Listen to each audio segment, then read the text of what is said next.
Friends, in a certain city, a politician was running for office, and he advertised for volunteer workers. There were so many young women appeared for the job as volunteers that there was a near riot. Were they interested in politics? No. The first question they asked was, how many men have appeared? They were part of the lonely young women of this great city. And then I know of an old woman who stays up every night until 12 o'clock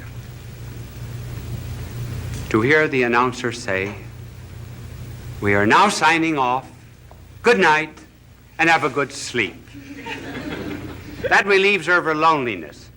There was really and truly, a woman wrote to me and told me that my program was the only one to which her cat ever listened. So our subject tonight has to do, to some extent, with loneliness. It affects all ages. Children are lonely. 5 million of them belong to divorced parents in this country. Boys get lonely. That's why they join gangs, because they get power which they do not individually have. Young girls are lonely when they get a pimple on the nose. Older girls are more lonely still when the boy treats them as a glass, throws the glass aside after he has taken the drink. They find then that they're just a replaceable part in the great erotic IBM machine. Their loneliness increases.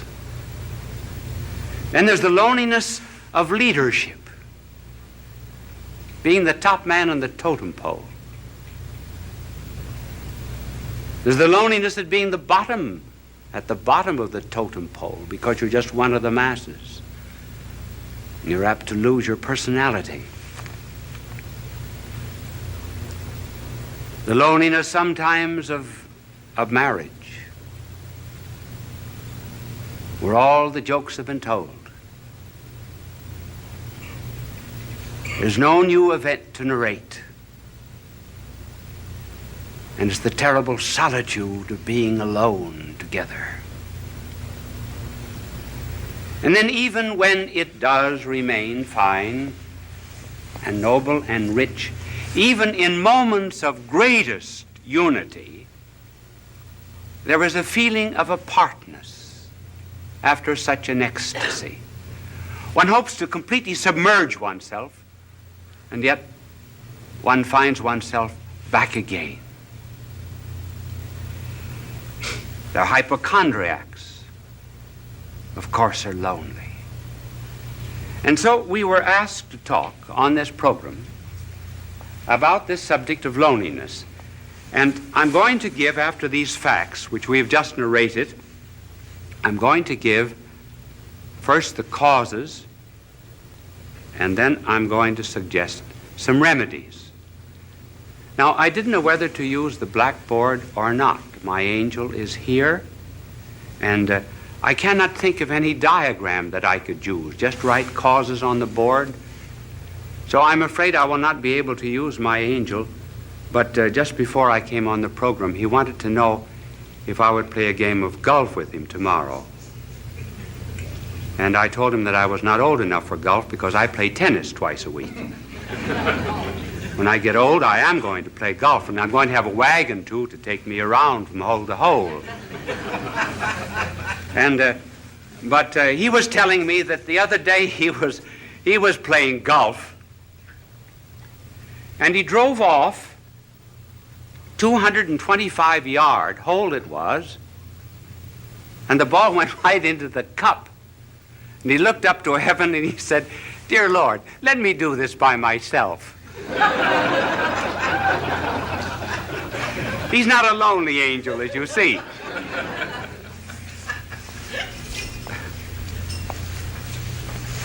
Now, what are the causes of loneliness? Well, one of the causes of loneliness has to do, first of all, with the lonely people themselves. And another reason why they are lonely is because of people who are not lonely. First of all, on account of the lonely themselves. They want to be loved too much. They want to love, to be loved. Now, there's nothing wrong about wanting to be loved, because we're all Stradivarius violins without bows. I didn't mean that pun. We are one of the difficulties of an unprepared, unscripted play. And we're cups without saucers. We are to be complimented. But the deep loneliness of which we are speaking comes from an excessive desire to be loved. The more I want to be loved,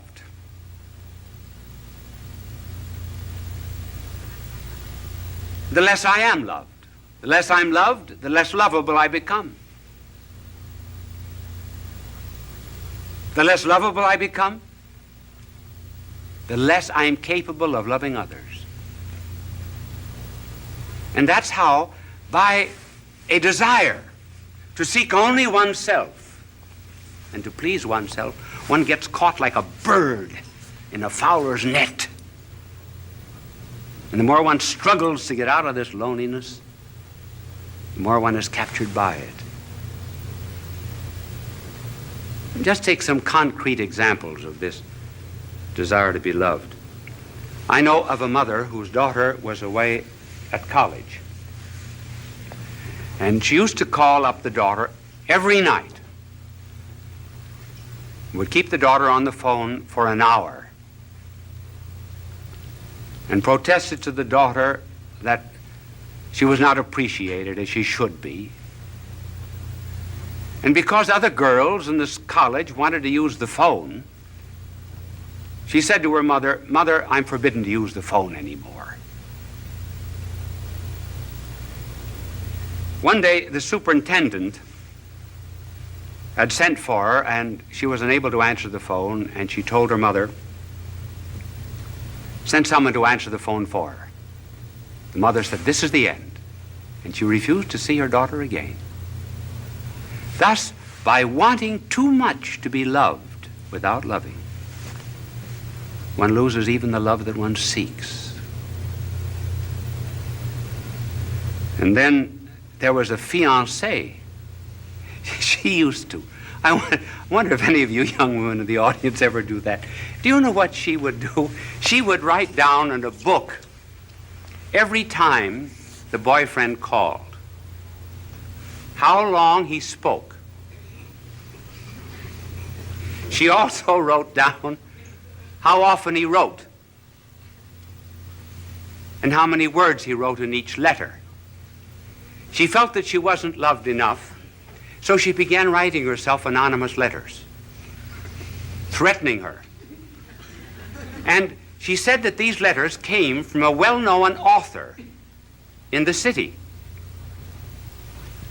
And finally, she was exposed by this man whom she blamed, and eventually the marriage was broken off.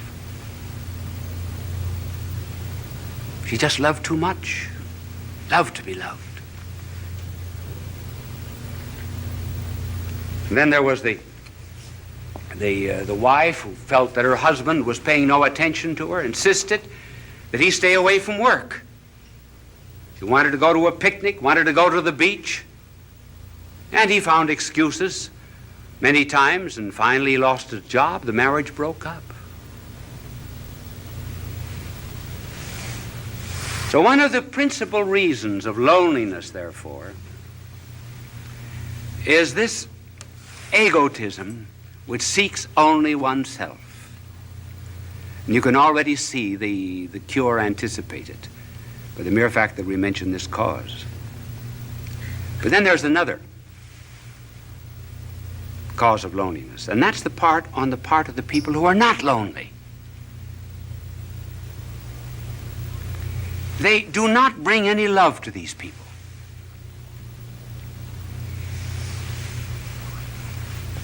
Do you know what we should do? We should really concentrate a great deal on certain types of people.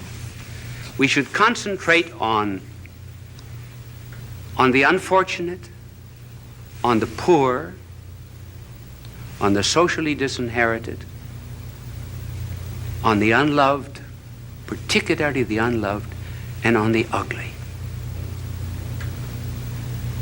And we bring love to them. We put love into them. Then they become lovable. Now, for example, you are very lovable to God. Did you know that? You say, well, what is there in me to love? Nothing. But he put his love into you. That's why you're lovable. And that's what we have to do with other people. And so the loneliness of these people is increased also because the rest of us will not listen to them. Listening is a therapeutic. There was a psychologist who formulated a marriage case that involved sexual, financial, social, and legal complications. He went to 100 clergymen and 100 priests to present the story, and he carried a stopwatch with him. Do you know how long they listened? The average was 2.5 minutes. Then off-the-cuff answer. They refused to listen. They refused to care. George Bernard Shaw has something rather good on that subject. In his play St. Joan, King Charles says to Joan, "Why do not the voices come to me? I am the king." And Joan answers, "They do come to you, but you do not hear them. You have not sat in the field in the evening listening for them.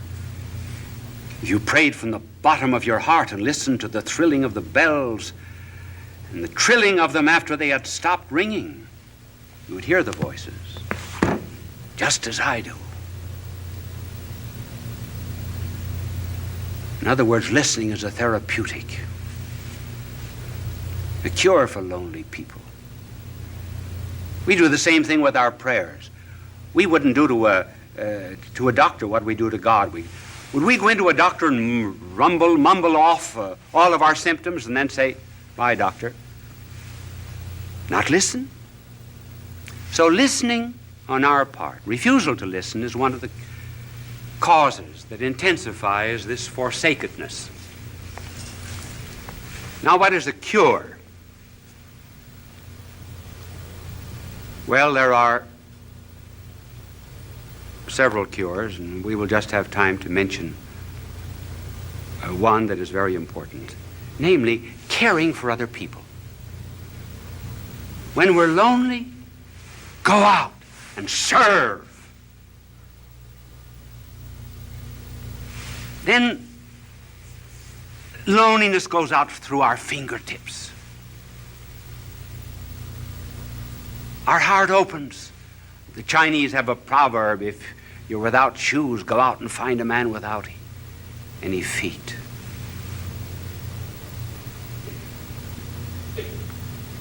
Caring for others.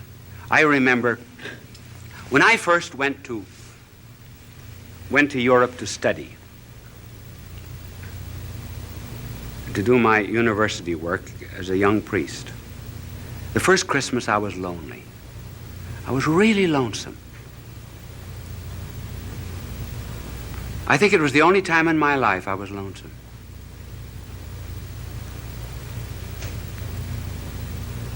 What would I do? So I went to someone in the city of Louvain and asked for a list of the worthy poor, and I went to this particular alley. It was the wrong address, actually. I got into Rat Alley. And when the door opened, there, earthen floor, was a blind father at a stove. 10 children barefooted around the stove. A ladder leading up to the second floor. One bed upstairs, bed downstairs. The children slept crosswise. I asked the family what they had. This was Christmas Eve, what they had for dinner, and she opened a bag of straw. The children had no sabots, no wooden shoes. I took care of them for 4 years while I was studying at the university. Got them jobs, rehabilitated them. I felt at times perhaps they were drawing on me. But do you know that the day that I went up for my examination as a professor at that university, as I went in at 9 o'clock to face 200 professors, I saw the whole family coming down the street. I asked them where they had been, and they said, for the last 2 days, we've been at a shrine praying for you that you would pass the examination. We walked all the way back. I was never lonesome again. That's the cure. Helping the neighbor. But here's something to remember, too. We think we should not be lonely. In this age of psychiatry, there are 2 or 3 conclusions that our world has drawn which are false. One is that we should never have a tension. Certainly we have tensions. We must have them. We've got body and spirit, and they go in opposite directions. They have 2 different landing fields. Certain tensions are normal. If we didn't have them, we would be abnormal. And then we're lonesome.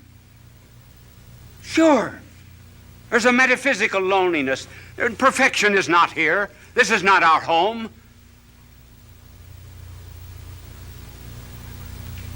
I've got something that I want in my heart that nothing on this earth can satisfy, and nothing can satisfy you either. And we know it very well. So what's the cause of this loneliness? What are we looking for? Well, we say we're looking for God, yes. But then I know what you will answer. What does God know about loneliness? Now that's a good question. That's a good question. What does he know about loneliness? Does he know anything about the loneliness, for example, of a babe in Afghanistan who has no better home than just straw? Does God know anything about the loneliness of a mother who has to gather up a child in order to escape a dictator and fly halfway across Africa?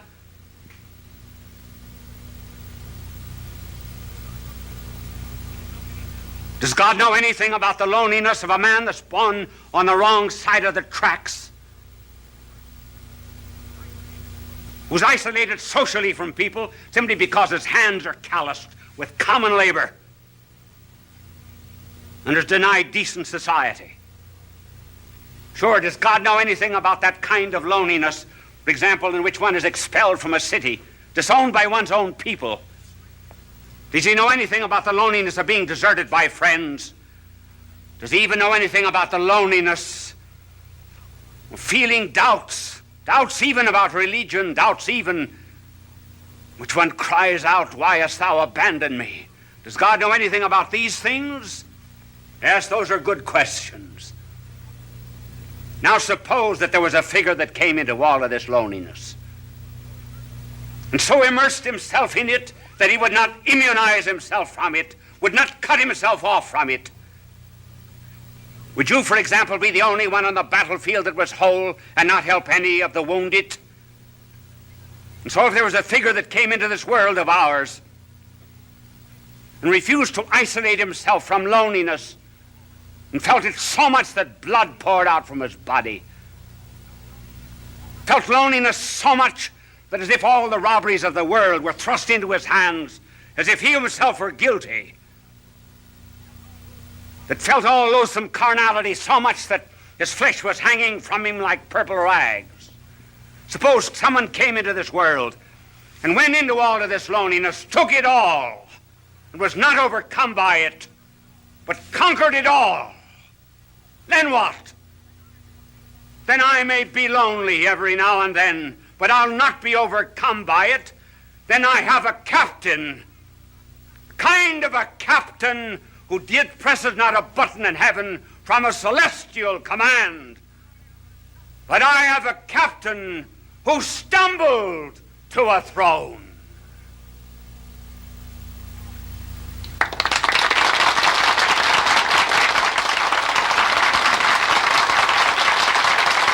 Bishop Sheen will return in a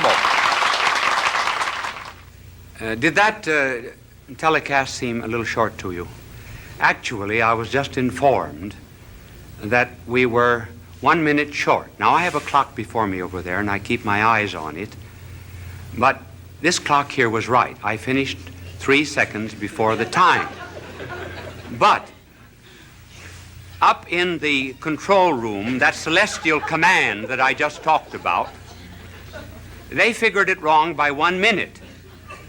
So they asked me if I could, instead of coming out for a very brief closing, come on and talk to you for 1.5 minutes. Now, you are put to the test. If that telecast seemed very short, you are enjoying it. We would say time passed like anything. If you were not enjoying it, it seemed very, very long. As a matter of fact, this 1.5 minutes will seem interminable to you. Now, I want to tell you, my good people, that I have to leave you now. Are you a bit lonely? I am. I'm lonely too. Bye now, and God love you.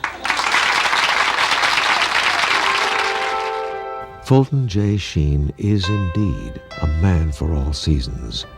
He walked a paced beat, allowing us to glimpse his nature and ponder its worth and to enjoy its presence. Bishop Sheen authored over 90 books. He broadcast countless radio and television programs and ministered in many parts of the world to people of every belief. As he said many times, it is not a unity of religion we plead for, but a unity of religious people. We may not be able to meet in the same pew, but we can meet on our knees. The bishop wrote 94 books, recorded countless radio shows, and appeared on hundreds of network and syndicated television programs. His legacy is... And when they finally came up to the front row, where I could see them very well, I leaned over and I said to one of them, I said, "What's the idea of taking up a collection during this lecture?" He said, "To get better speakers for next year."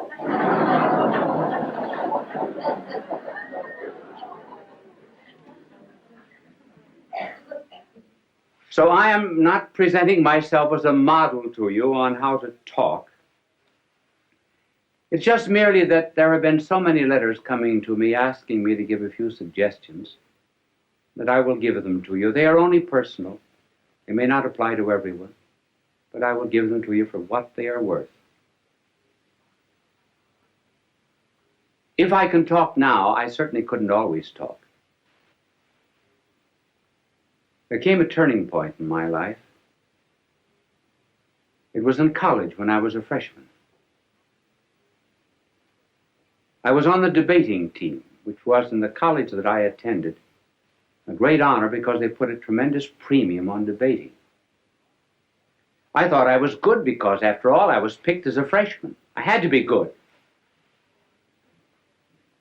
And the night before the debate with Notre Dame University,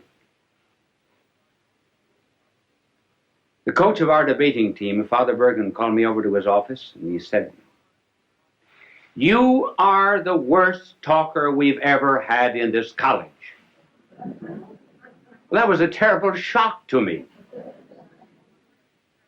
I said, "Well, if I'm so terrible, why did you pick me on the team?" He said, "Because you can think, not because you can talk." But he said, "You're going to learn to talk before you leave this room." Take a paragraph out of that speech, any paragraph you like. I remember we were talking on the Merchant Marine. I'll never forget, the paragraph began, "I think it needs no argument to prove," and so forth. So he said, "Stand up there against the wall," which I did. Now he said, "Go over that paragraph." At the end of it, he said, "Do you see your mistake?" I said, "No." "Go over it again." Went over it 1 hour, 2 hours, 2 hours and a half. I was dead. So was he. And every 2 or 3 minutes, when I finished it, he would say, "Do you see your mistake?" I said, "No." But being naturally quick, after 2 hours and a half, I saw it. He said, "Do you see your mistake?" I said, "Yes, I think I do. I'm not natural." He said, "That's right. That's all." And he dismissed me. You notice how often speakers, as soon as they get up on a platform, or ministers or priests in the pulpit, everything changes, their voice changes, their attitudes, their poses. I think many prayers that we say we're not talking to God.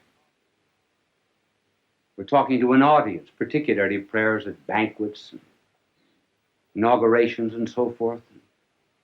And we put on artificial poses. "Oh God, we ask thee to send down upon us thy benediction, thy blessing upon the sailors who are at sea, the merchants at their counting table, the lawyers at their bar."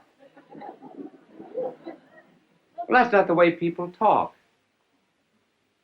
So, being natural and preparing a talk, what would be some suggestions? Now, the way I prepare a talk is not perhaps the way everyone would want to do it, but I can only give you my way. In order to prepare a talk, one must do a tremendous amount of reading. Each one of these telecasts of mine would represent between 20 and 40 hours of study.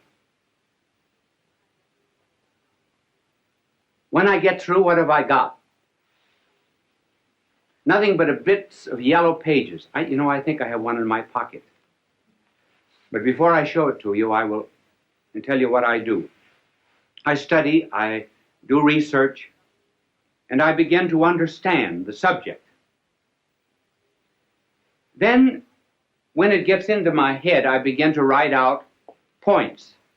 Generally just 3 or 4 points that I'm going to talk about. I will only write out the heading. And then I will tear up the paper and then rethink what I was saying, so that when I prepare a telecast, there must be 20, 30 to maybe 100 pages that are torn up. And then the closer I get to the end, the smaller the pages are. This is this telecast. And I brought it out here, not because I'm going to refer to it, but just simply because it shows you the points, how small the points are. And by doing a tremendous amount of study, the mind creates an atmosphere for the talk. There is much more air round about us than ever gets into the lung. There's more food at the table than ever gets into our stomach. There are more things to see in nature than ever comes into the eye. And so when one rises to give a talk, one should have an atmosphere, a certain ambient knowledge round about that one can pull in this idea or that, as it were, from the air while you're talking. So that instead of writing out the speech, word for word beforehand, and then memorizing it like this, one thinks it from the head out. That's the reason you tear up the paper, so you don't have any information. You have to think it. Then you write down the ideas again. Well, by the time you get up to talk, you've already given the speech 10 or 15 times. And incidentally, it isn't a bad idea sometimes to talk out loud. If you can find a place in this day and age where you can walk and talk out loud without being counted crazy. How often, for example, students are asked to explain something. They think they know the lesson. When they get up, it's not there. And why? Because they were consecrated and dedicated to a dead page. Never went through their mind.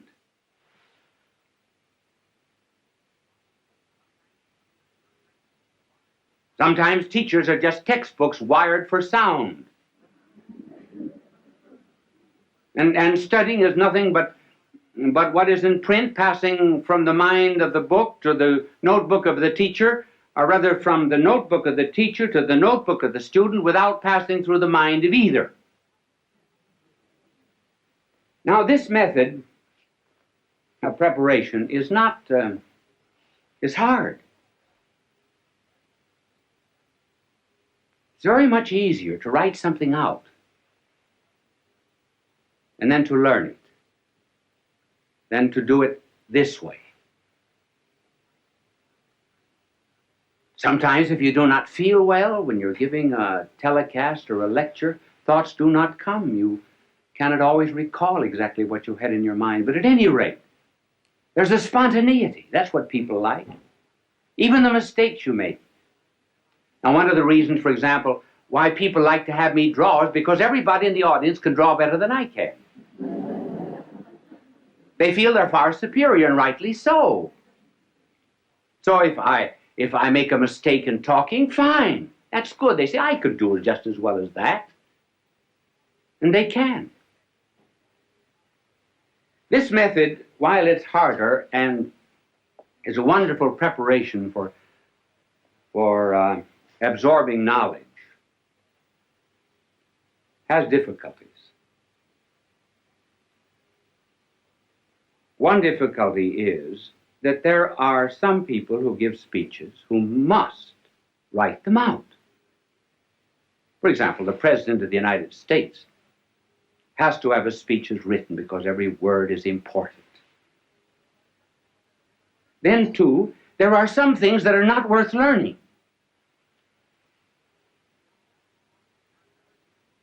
John Barrymore, for example, would commit all the lines of Shakespeare by heart. But when he played in comedies and cheap movies and so forth, he absolutely refused to learn anything. He wanted helps outside. Now that's why people on television have to have aids that are outside. I do not use any kind of aid on the outside. If I read anything, I have it written out. Now there are two main props that are used in television. And the first prop is what is called an idiot card. An idiot card is something that is written out so that you'll not forget it. Now just suppose I were teaching you mathematics. Now I would be reading off this idiot card. And I would say to this vast television audience, 2 plus 2 equals 4. 2 plus 1 equals 3. 3 plus 3 equals 6. See, I don't forget it that way. Wonderful, isn't it? Now, you can... thank you for the idiot card. It was not an idiot that held it. It's only the card that's an idiot. And it's impossible for people who are constantly appearing, for example, on television, to study their lines or their commercials, and so they have to have them written out on these cards. But you can always tell, if you just look closely at anybody who's using an idiot card. This is generally the way.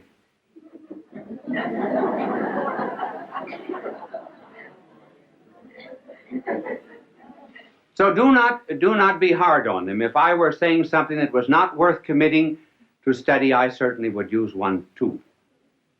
Now there's another prop which is better. And that is what is called a teleprompter. And a teleprompter will have a whole speech on it. For example, when you hear people giving speeches on television, 999 out of 1,000 are using a teleprompter if they do not have the paper before them. Many of the commercials which you hear are written on teleprompters. And a teleprompter rolls. Now, I was watching a television show once where the teleprompter got caught. And that's kind of hard. Now, for example, if I were using a teleprompter and I didn't know my lines, now this is exactly what I would have written out. My name is Bishop Fulton J.Sheen. My address is 366 Fifth Avenue, New York. See, then I don't forget.